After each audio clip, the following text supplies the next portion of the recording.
that are very clear in what it is that they convey.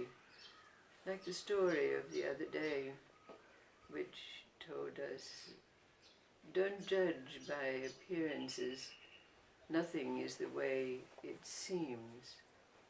But in this time of great confusion and change, there's a story that makes us dive deep into our pantheon of symbols, archetypes and characters.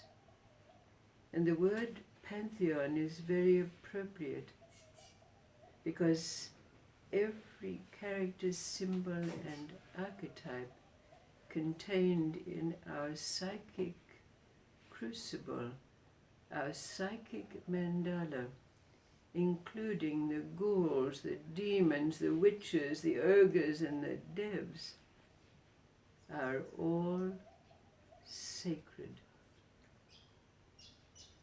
It's a story about a man called Yunus. He was a giant of a man, Hercules, a titan, but he was a slave to a great king. Now this king had a very beautiful daughter. He adored his daughter.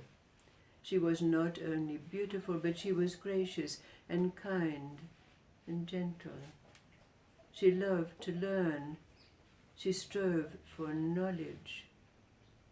And she soaked up the teachings from the tutors that were brought to her, like a sponge of some kind.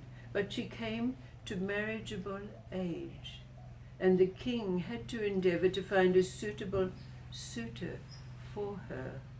But none of those princes and nobles who came from far distant places was found to be worthy of her hand in marriage. So they were sent away. But there was something that troubled the king, and that was he had a recurring dream that his beloved and beautiful daughter would marry his slave Yunus. Now, not only was Yunus a slave, but he was also old. So, certainly, in the king's eyes, totally and doubly unsuitable to be a husband for his beloved daughter. But the dream kept recurring and troubled him greatly. So he gathered all his advisors together to see what could be done about this. And the advisors came up with a ploy, a plan. They said that they should send Yunus on a quest. And they were very pleased with themselves when they thought up a riddle to give him to find the answer to. So Yunus was brought before them, and he was instructed that he was to go on this quest to find the prophet who could answer the question for him, solve the riddle. It is possible to make a garden in the world, but how is it possible to make the world in a garden? Now the advisors were very pleased with themselves that they thought up this riddle. So they sent Yunus on his quest and out of the aegis in which he could interfere in the search for the marriageable being for the king's daughter. Now Yunus traveled far and wide. He had been given supplies to keep him on his way.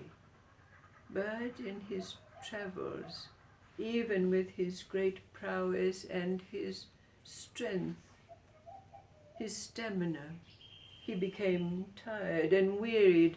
The search seemed to be fruitless. But one day, with great fatigue, he sat himself down under a great tree, covered in lush, blooming leaves.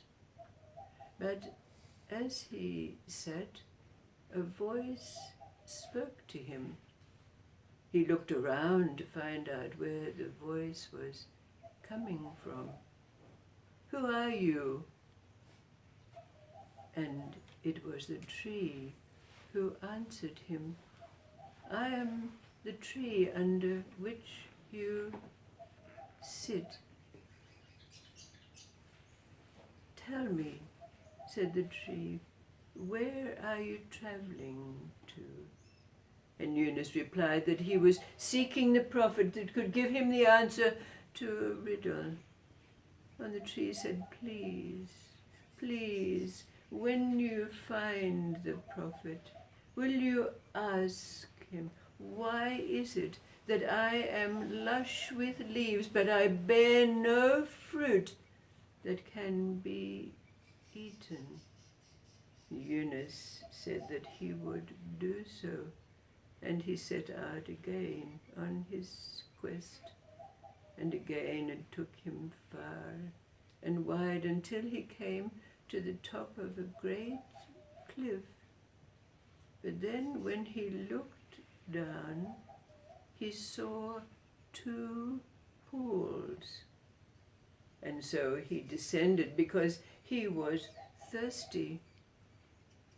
But when he came down, he found that one of the pools was made of black marble and was filled with murky water, undrinkable. And the other was one made of white marble. The water was clear, but had a foul smell and was therefore undrinkable. Again, as he was pondering, the voice spoke, and he asked, Who is this?"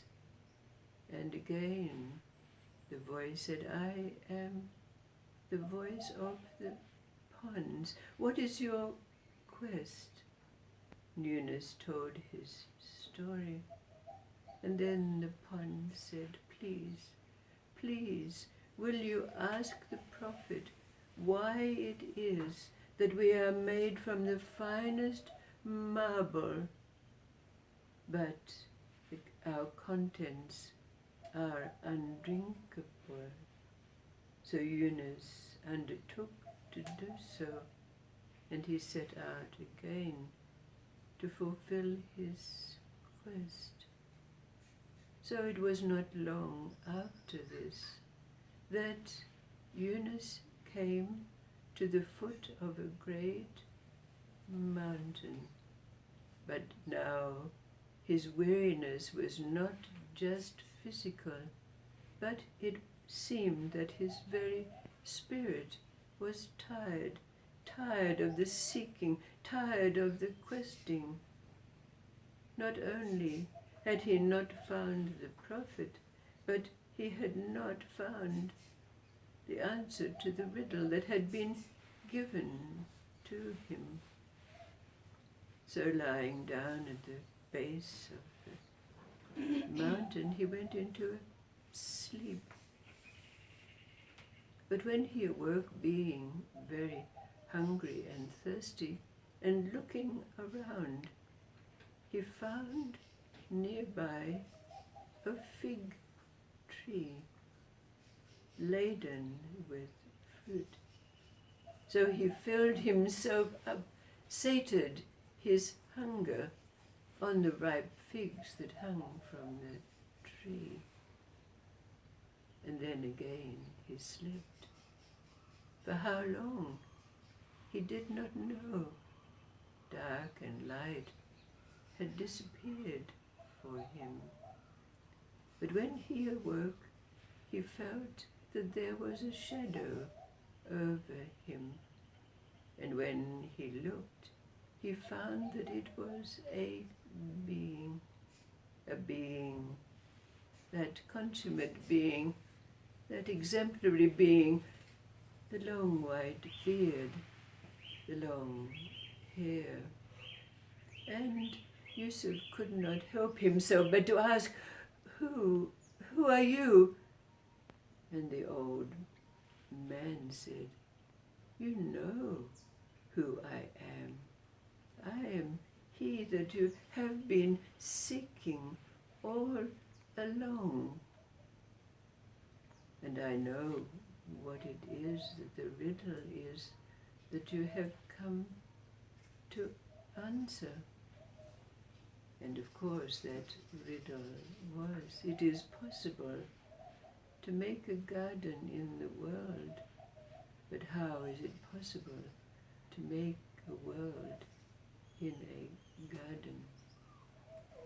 Now the old man said to Yusuf, You already know the answer to this riddle. And in that moment, Yusuf did understand what it was that he'd known all along. But he had those questions that were posed by the tree and the pools. The question of the tree, why is it that I don't bear fruit, only leaves? And the great being said, the tree only bears leaves because its leaves are those which, when plucked and crushed or boiled, can cure any ill. It is not to bear fruit, only these. And then Yusuf asked the question posed by the pools. Why is it that we are made of the purest of elements, but our water is undrinkable? And the great being said, This water is not for drinking, but when one bathes in them, first the black and then the white, whoever bathes is restored to eternal youth. So with this, Yunus made his way back, and it was not long before he found himself at the pools. And stating that which had been said, he himself immersed himself first in the black pool and then the white, and found himself restored to youth and vigor. He then made his way, light of foot and light of heart and light of spirit, to where the great tree stood. And Yusuf told the tree what had been given to him by the prophet. You are not meant to bear fruit, but your leaves are restorative and can heal all ills. So hastily Yunus gathered the leaves from the tree, taking them in his robe and returning from whence he came. When he arrived at his city, he found that everyone in the streets was somber and sad, and when he asked, he was told that the princess had fallen into a deep, deep coma and could not be awoken.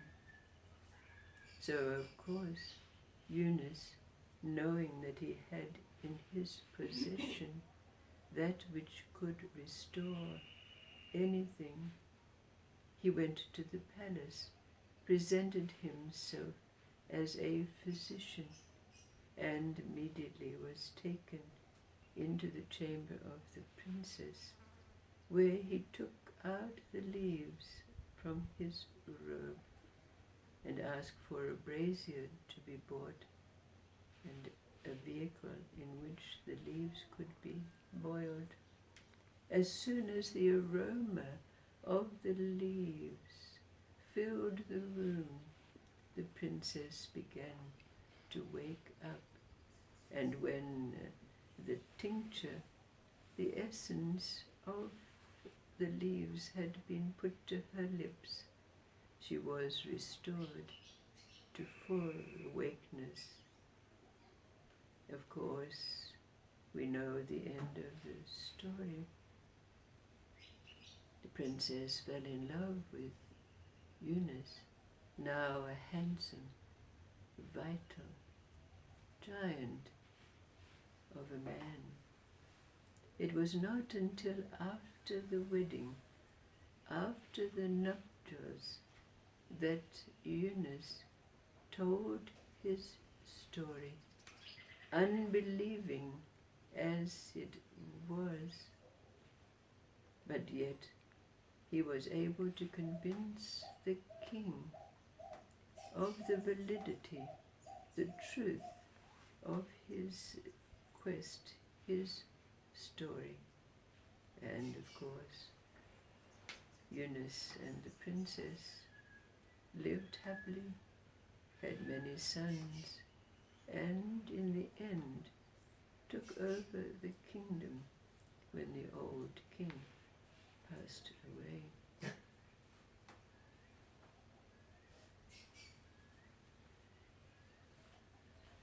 To understand this story, we have to dive deep, deep into our pantheon, our sacred crucible, mandala, containing as it does all of the sacred symbols, archetypes, and characters of now and the ages, all sacred, all blessed.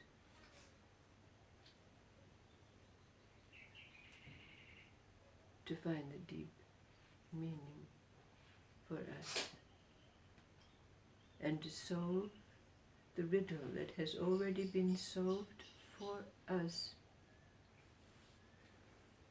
How, knowing that one can make a garden in the world, does one make the world in a garden?